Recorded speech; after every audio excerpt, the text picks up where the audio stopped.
I have no idea what I'm doing here. Everyone else seems to be figuring things out. What's wrong with me?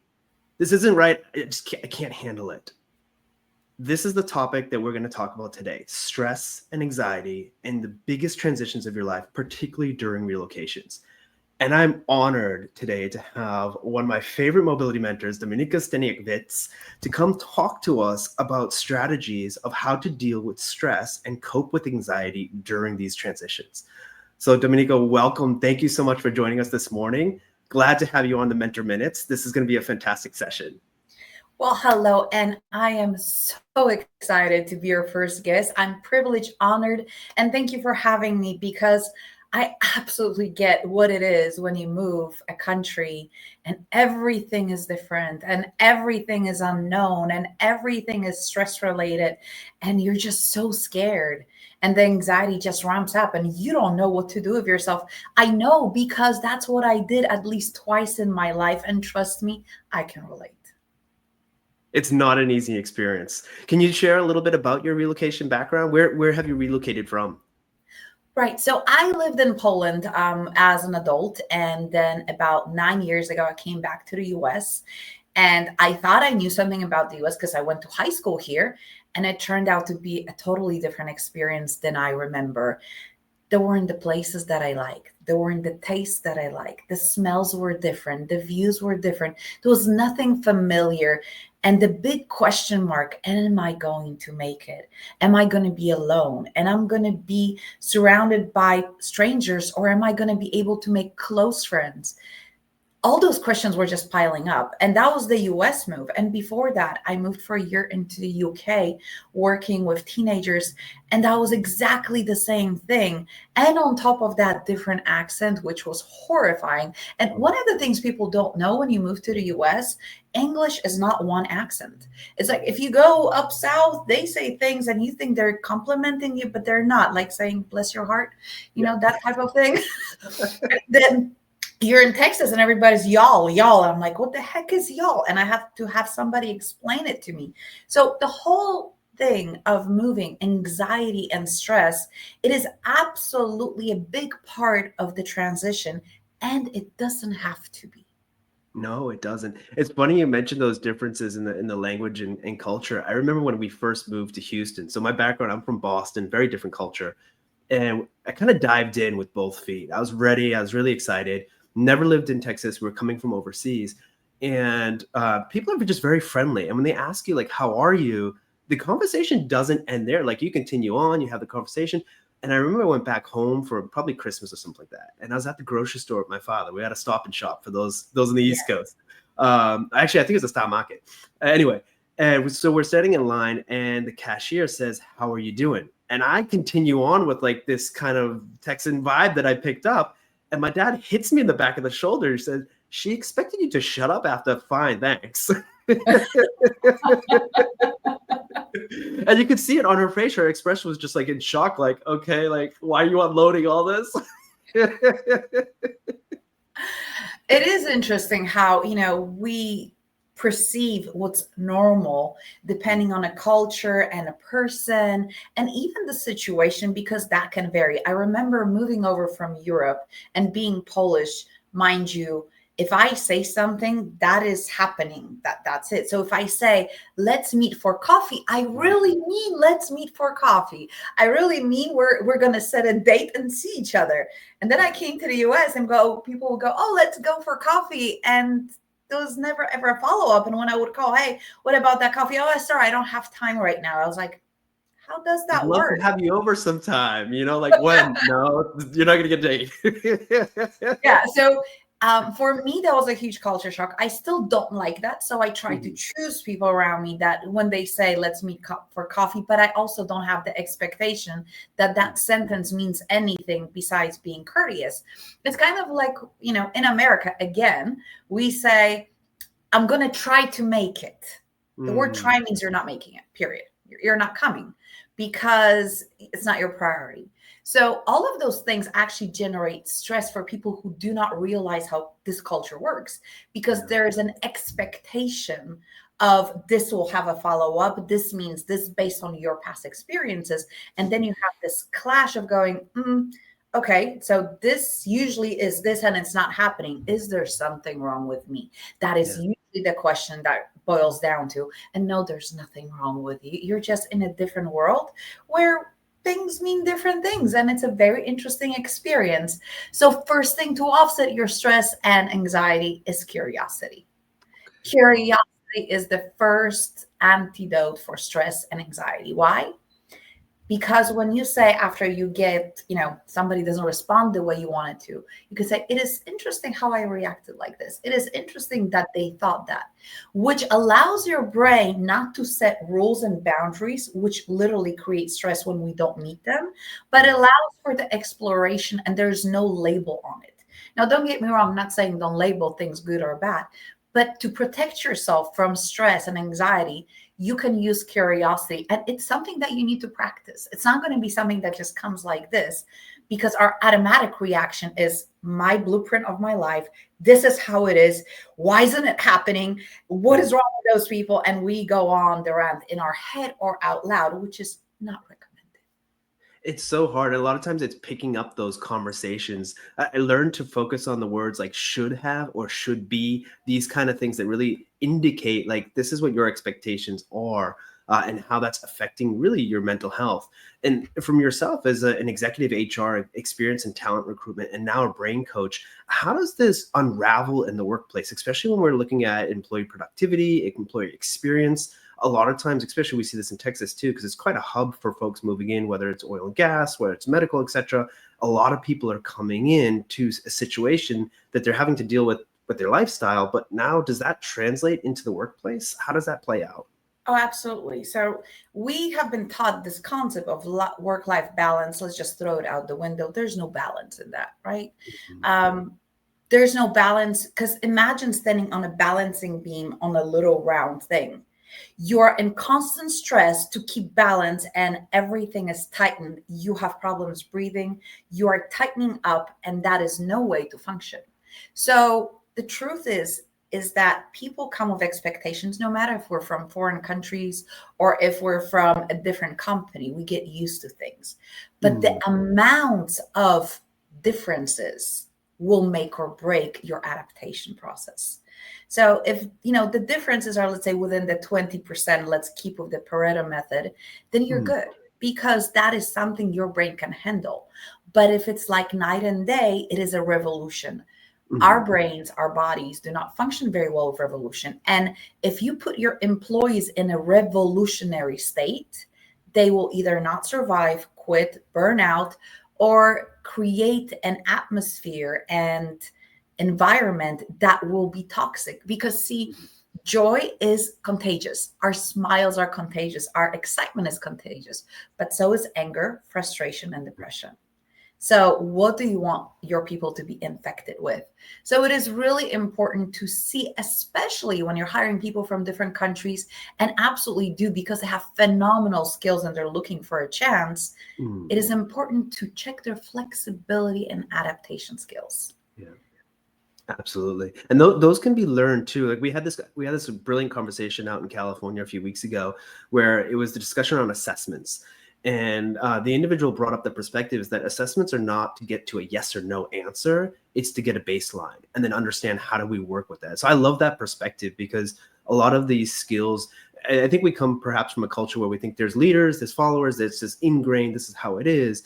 But a lot of life skills are learned, and a lot of times just being aware of those, which is so important about coaching and understanding where you are in your life, where you are in your situation, really brings a light to those situations and those aha moments. Like one of the things we talk about with Better Go is about thriving, creating experience of thriving. It's not removing the problems or fixing the problems, although that may take place. It's really focusing on what's going to help you to thrive in the situations that you're in.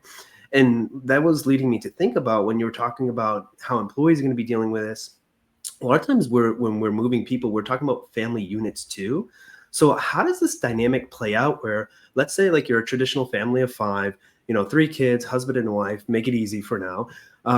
But each of those individuals, especially if they're adolescents, right, they're going to be at different stages of this emotional adaptation process. How does that play out? And then how do you address that, especially when it comes to working with customers and clients? Absolutely. So I have my own experience being a teenager, first moving to the US. And my misery and my unhappiness was off the charts and off the Mm. roofs. I felt ripped out of my environment, and the whole world was against me. And funny enough, when I moved my daughters over here, they had the same experience at age of 16. They couldn't find their place. Why? Because they couldn't communicate. So first thing we're going to have most of the time, if you're a foreigner coming to the US, is the communication barrier. The beauty about child's and teenagers' brain, they pick up the language like crazy. So within a year, they'll be communicating just fine. So first thing we got to do is understand that everybody is like a fish out of water. Everybody is gasping for air. So Mm. the acceptance for mistakes has to temporarily at least be widened and spread, and kind of the understanding needs to play a big role. Next, what we need to do is find things we love that do not require a lot of engagement. So if you loved dancing, sign up for dancing classes. If you love flower arrangement, find a flower arrangement things. And we do those things. Why? Because they create stability based on your past experiences. It allows you to ground yourself with something that you know that is not surprising you.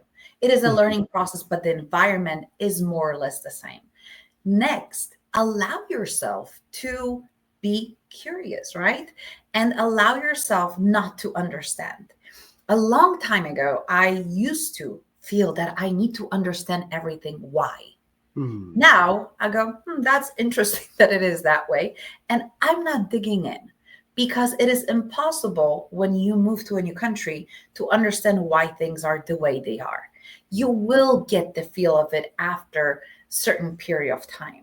Make sure you spend time together as a family, because you are the unit that kinds of grounds, and you can exchange information that is challenging for you and see if everybody else is experiencing the same thing.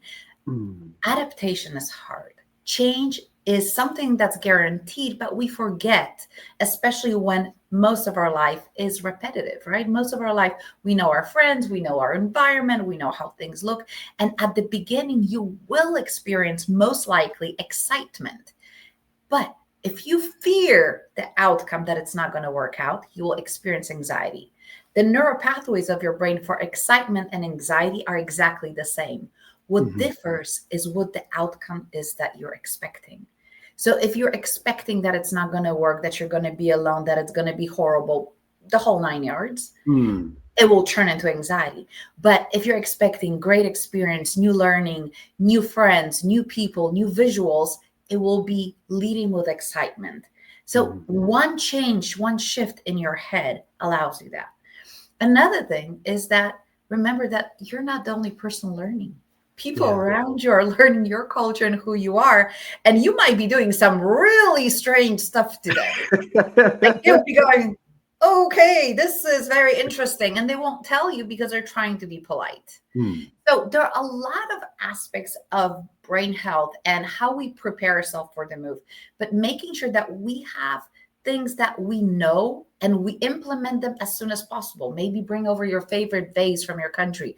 Maybe bring over one chair from your country. Maybe bring over, I don't know, a painting, whatever it is that kind Mhm. of grounds you. Look for smells, situations. That is why, for example, churches and communities work so well, because people, when they move country to country, at least their religion is the same, and then they learn it's not. Familiarity. Yeah. It's very interesting because I have a lot of African friends, and they're Christian, and like how they worship, how they pray, how they have the rituals for Christmas and everything has nothing to do how we do it in Eastern Europe. Like Mhm. it's like totally separate religions, although we read the same book in theory.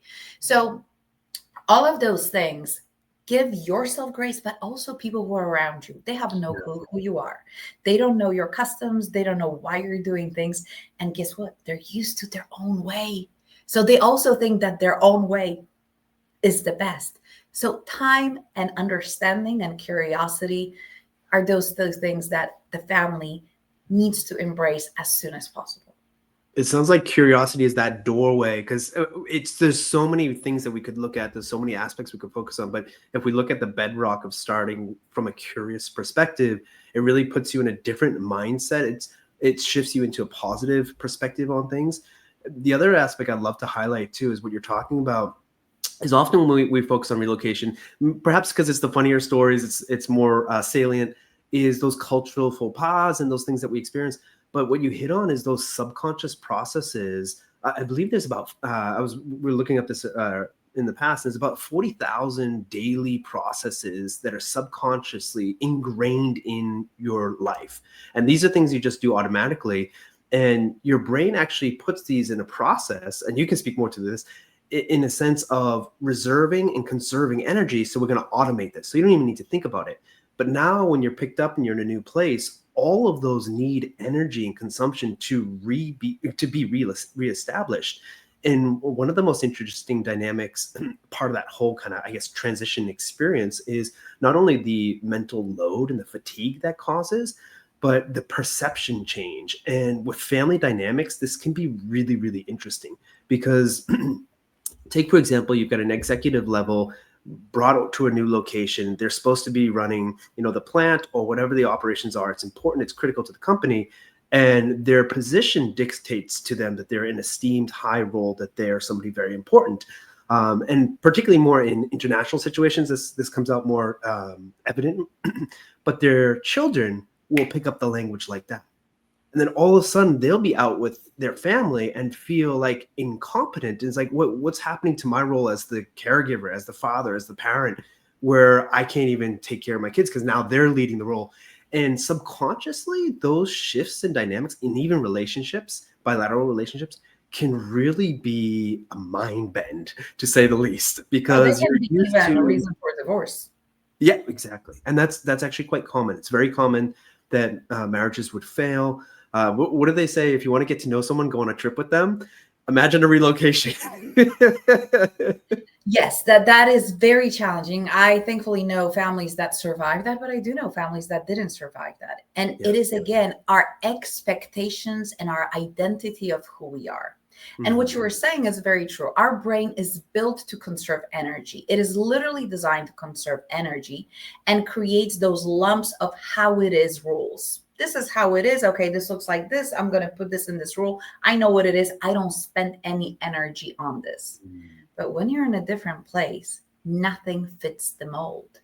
And No. it scrambles to create new molds to conserve energy. But the amount of energy being used, which is already 20% of your energy, is used by your organ Mm. that you produce, right, by the brain. And the amount of energy starts to consume. Literally, that's why you're always tired, you're agitated, and you're exhausted.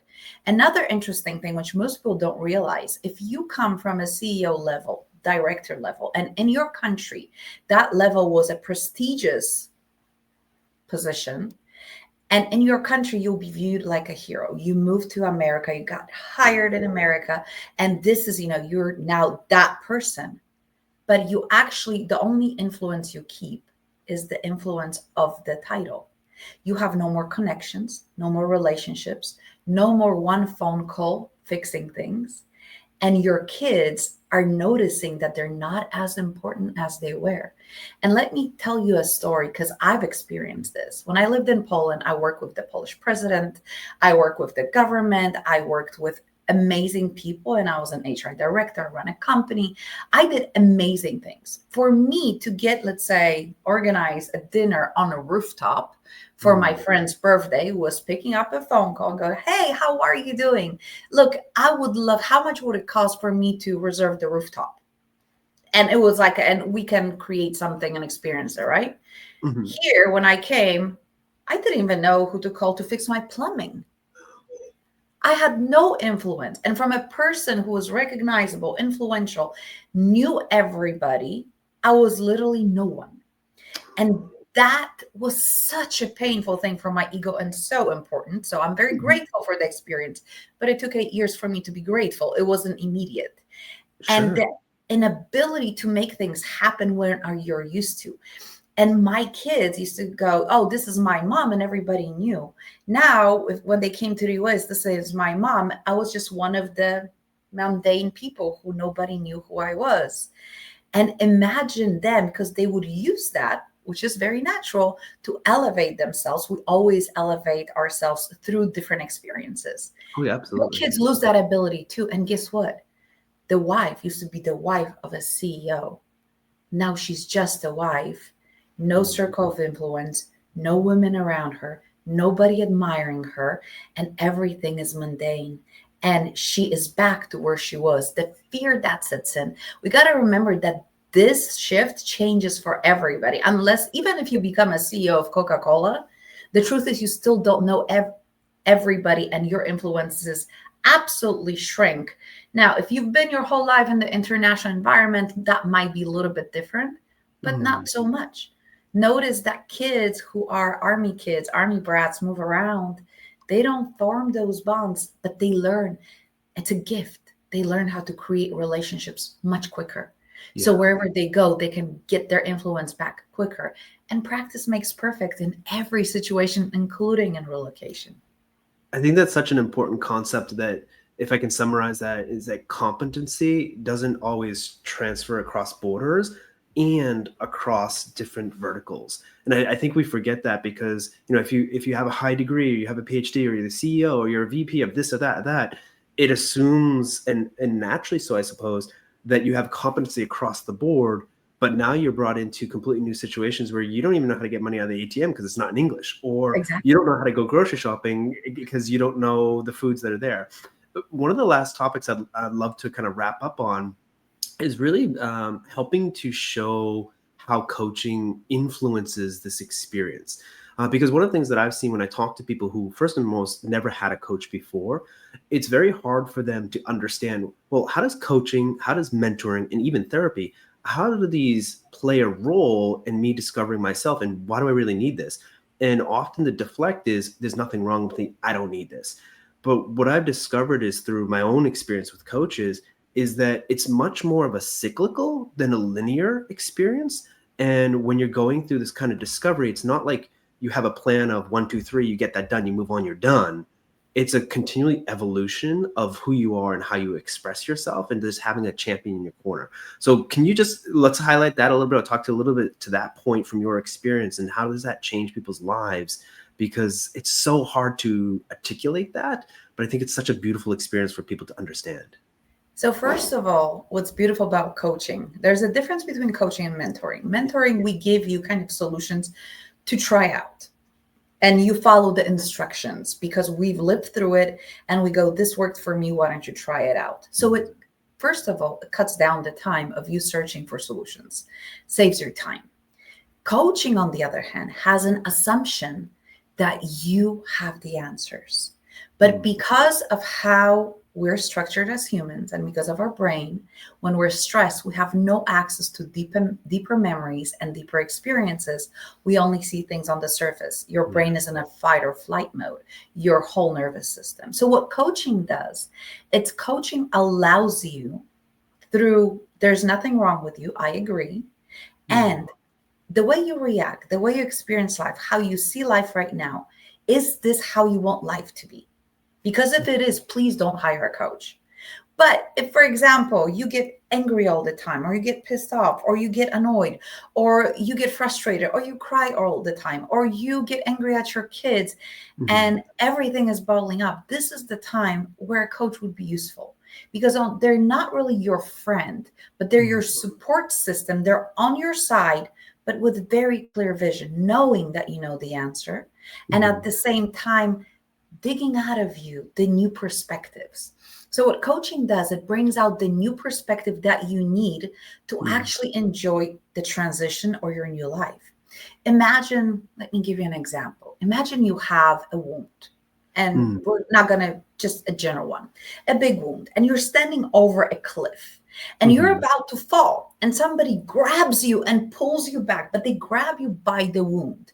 Most Oh. likely, you're going to punch them and be pissed off, or you're going to fall off the cliff because you're going to take their head because the wound hurts. And at the Yeah. end of the day, you'll end up falling. Wow, that's such an interesting paradigm because that expresses those experiences, especially when you anybody who's ever tried to help somebody with all the good intentions and they didn't want the help, you're like, okay, that's such a But great. what if we take the wound and let it, blaze over and be healed? And then you're standing over the same cliff. I grab you. You will not pull your hand back. I'll pull you back and you'll say thank you. And your experience will be gratitude instead of that little beep, beep, beep, beep, beep Mhm. person. They hurt me. So coaching allows you to heal those wounds and see things from a different perspective. Mm. Switch the thinking, rewire your brain, especially what I do. So, Mhm. anxiety, stress, those are all things created by your brain based on certain principles and different parts of your brain, how they work.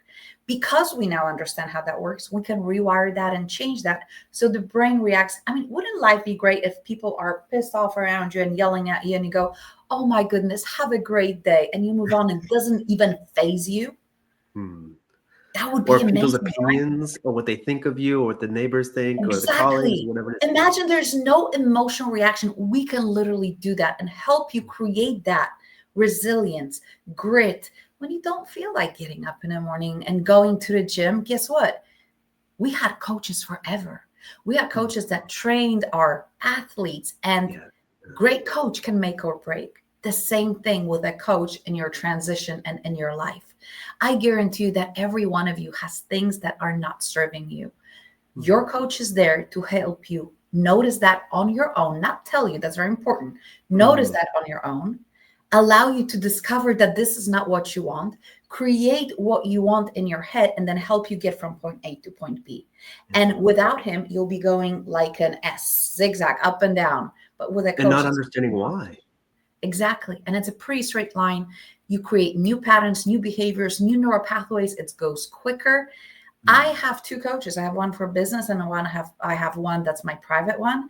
And Mhm. there are different phases. And sometimes I'm in a good space and I don't need a coach for half a year.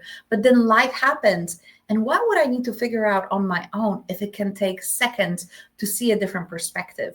Yeah. Especially when it comes to anxiety and stress, which is actually killing you. Because when you're upset and angry at somebody, that person Mm. went on their merry way. They don't even know you're mad. And you are the one releasing the chemicals. You're punishing yourself for something that somebody else did. How insane is that? Mm. I love the focus is well, you kept saying the word I kept hearing was you. And it's really important to identify that it's that, mentoring it has its place and there's times for that, which is more uh, information sharing and guidance. And hey, we've done this, so you don't have to make these mistakes. But the coaching element is really looking back into yourself and pulling out of yourself the resources that you need to create a life. One of the areas that I really discovered in my own personal journey to find a coach was the hindsight aspect. Because I'd look back the last 5 years, the last 10 years, I'd say, oh, I wish I did this, or I wish I did that. I spent 15 years in China. And one of the things I wish I had done was maybe build better networks, or maybe build more of this, or build, different types of things that I really believe if I had a coach who had that same experience, they would have said, Mike, I understand it's very exciting. You're out there exploring the world, but take time to invest in these relationships. So when you move on to the next phase of your life, you're not starting from scratch. You're building these global networks. And I'm thankful that I did that to a degree, but I guess the overachiever me is always like, I could have done better. I could have done more. I could have held on to those or fostered those better. So I find coaching is such a brilliant way to bring that out and understand, like, what do you value? What do you care about? And how do you create a life that you are happy with? I So would say even more. It's what do you want? So, what is the outcome that you want? What is the life you want to live? Because the life you live right now, most of the time, is not what you want. And that I had a client yesterday and he was talking about how he would like to be just happy. I'm like, okay, so how does that look like? And he went mhm. silent for 2 minutes because he doesn't know what happiness look like. And if you don't know specifically where you're going, coaches help you discover that. Where are you going? What is your happy place? How does it Mm. look like? How does it feel like? How does it smell like?